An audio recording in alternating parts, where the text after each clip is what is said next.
I'm gonna be covering my top 3 things that I love to play when I'm playing in drop D. I think drop D tuning is so much fun and it's a lot easier than some of the other alternate tunings because you don't have to do all of your strings. You only have to tune your low E string down to a D. So very simple, and you can just do it by ear.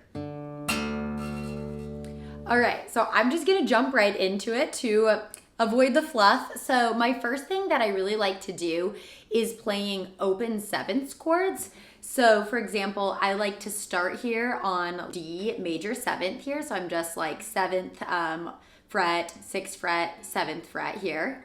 And playing all of the strings. So instead of like needing a bar chord. And then say you're doing, so that'd be like a D major 7th. And then I could go up here to like an E minor 7th here. So that'd be like my 9th fret on my D string and then my 8th fret on my B. And then everything else is open. And then you could go to like a C major 7th here, just sliding that down.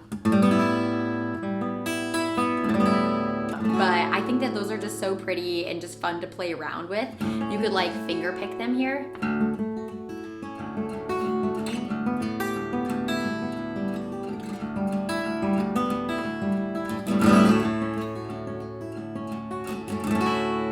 So I think that that is so much fun to do. The next thing that I really like to do is just adding a lot of pull-offs in regular like D major pentatonic scales, keeping it very simple, but you can add a lot of fun licks in that way. So for example, if I was to use my basic pentatonic scale that starts on the 10th fret of the E string, and say I was playing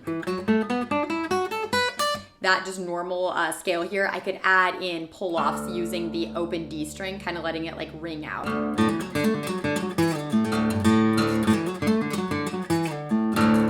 So here I'm just literally hammering on and then going to an open string. So.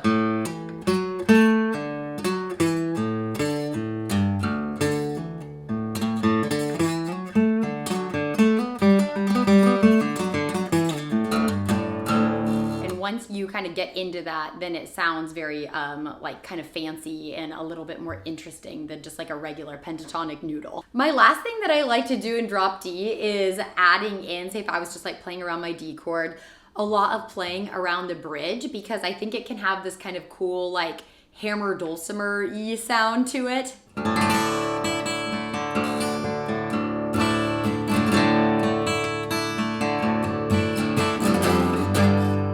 I could play, you know, like a G chord to an A chord, just playing 2 fingers on the E string and A string.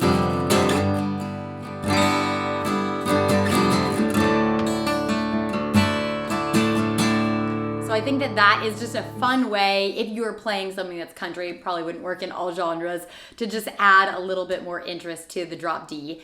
So I hope that these little, very quick and easy tips help you, and that they just kind of give you a good jumping off point for some fun little noodles. And let me know if you like these very short, sweet, mini little lessons here. So thank you guys so much for watching, and have an amazing rest of your day.